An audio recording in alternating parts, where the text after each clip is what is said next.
All right, so let's just jump right in. When you think of a dangerous animal, what pops into your head? A shark, right? Maybe a lion? Yeah, we've all seen the movies.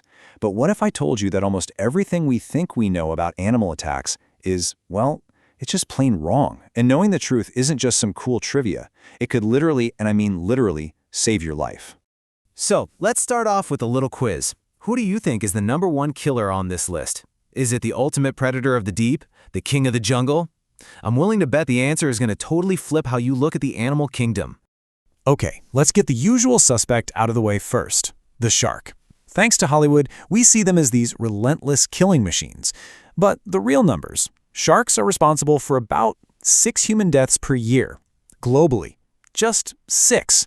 That's an unbelievably low number, and it's our first big clue that maybe our instincts are a little off. Okay, so what about the king of the jungle? No doubt lions are incredibly dangerous. They account for around 22 deaths a year, which is, a terrifying thought, but still not even close to the top of our list. And here it is, the reality check. The animals we tend to think of as kind of gentle, they're the real heavy hitters. Elephants and hippos, we're talking over 500 deaths a year, each. Then you go all the way to the right, look at that bar. The undisputed champion, snakes, with over 100,000 deaths annually. It's just staggering.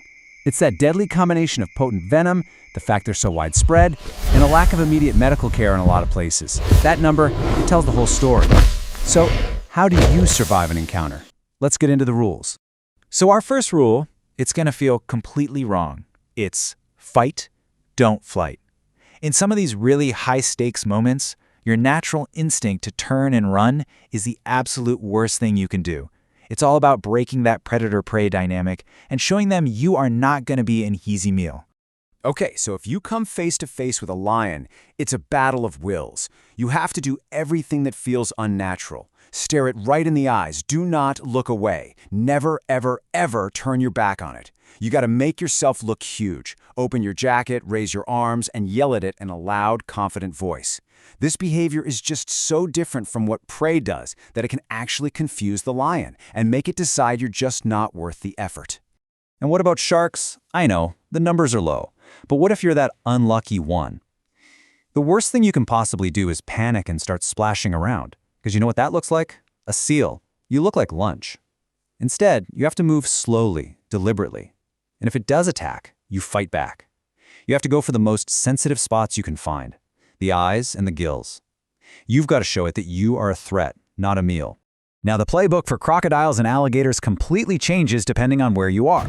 If one's coming at you on land, they're super fast in a straight line, but they can't turn well. So make a ton of noise and run in a zigzag. But in the water, it's the total opposite. You want to be as quiet as a mouse and swim away without making any big splashes.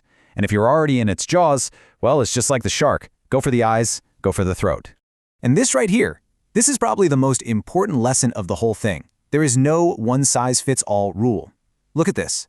With a lion, you get big, you get loud, you maintain eye contact. But if you do that with a gorilla, you've just challenged the silverback, and that's a fight you're not going to win.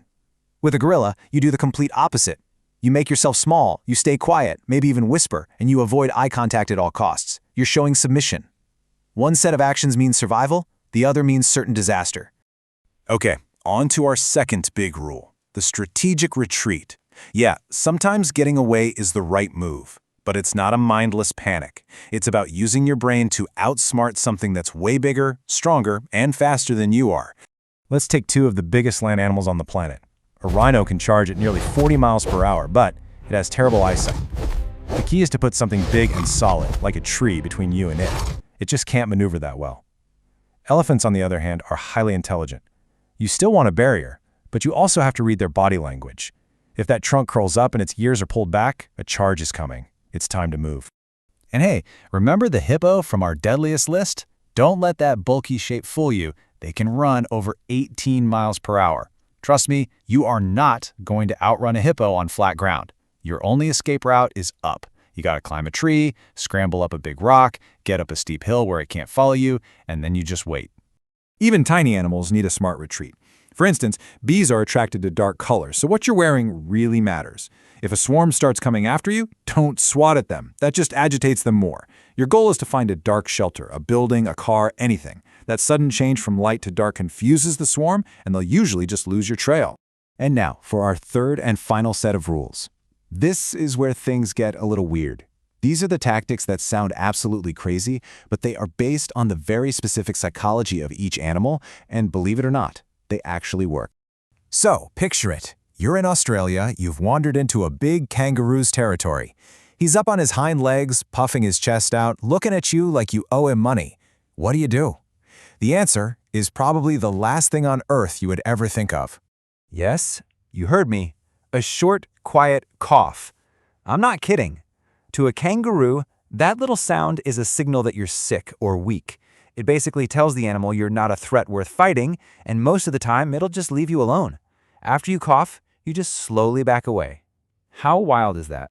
Here's another one that completely busts a huge myth. You know the whole thing about bulls and the color red? It's not true. They're colorblind. They react to movement. So if one is charging you, step one is to stand perfectly still. Use your shirt or your hat as a decoy. Wait till the bull gets close, then throw that thing as far away from you as you can. The bull will instinctively chase the moving object, and that's your chance to get away. And now for the bear. Forget everything you think you know about making noise or running away. These guys can hit 30 miles per hour. Running is a death sentence. The correct move? Play dead. Drop to the ground, curl into a ball, and cover the back of your neck with your hands. You have to stay completely still, even if the bear comes over and nudges you or rolls you over. You don't move a muscle until you are absolutely 100% certain it's gone for good. Okay, since snakes are our #1 killer, this is absolutely critical. If you get bitten, do not do what you see in the movies. Don't try to suck the poison out. It doesn't work, and it can actually make things worse. Instead, you wash the bite with water, apply a tourniquet above the wound to slow the venom, and get help immediately. Oh, and if you think a snake might be around, stomp your feet. They feel the vibrations in the ground and will usually stay away. Let's bust one more famous myth while we're at it. We've all heard the solution for a jellyfish sting, right? Well, it is completely 100% wrong. Peeing on it can actually trigger the stingers to release more venom. Same thing with fresh water. You have to wash it with salt water only. And then you have to carefully pull out any stingers you see with tweezers, not rub them off. So we've gone through fighting, we've gone through retreating, and some really, really weird tactics. So what's the big takeaway here? It's about having a survival briefing ready to go in your brain so you can turn that initial panic into a clear, decisive plan. This really boils it down to a mindset. First, you have to know your enemy. The plan for a lion is the exact opposite of the plan for a gorilla. Second, control your fear. Panic, thrashing, running, that makes you look like prey. Having a plan gives you clarity. And finally, you have to act decisively. In these moments, whether it's playing dead or throwing a hat, hesitation can be fatal. You know, at the end of the day, all of these rules come down to one core skill: situational awareness. It's about seeing what's happening, understanding the specific threat you're up against, and then executing the right plan. And honestly, that's not just a skill for the wilderness, that's a life skill. It is the fundamental difference between someone who freezes up and someone who survives. We started this whole thing by realizing that our idea of the deadliest animals was totally wrong, right? It was based on movies, not reality. So my last question to you is this.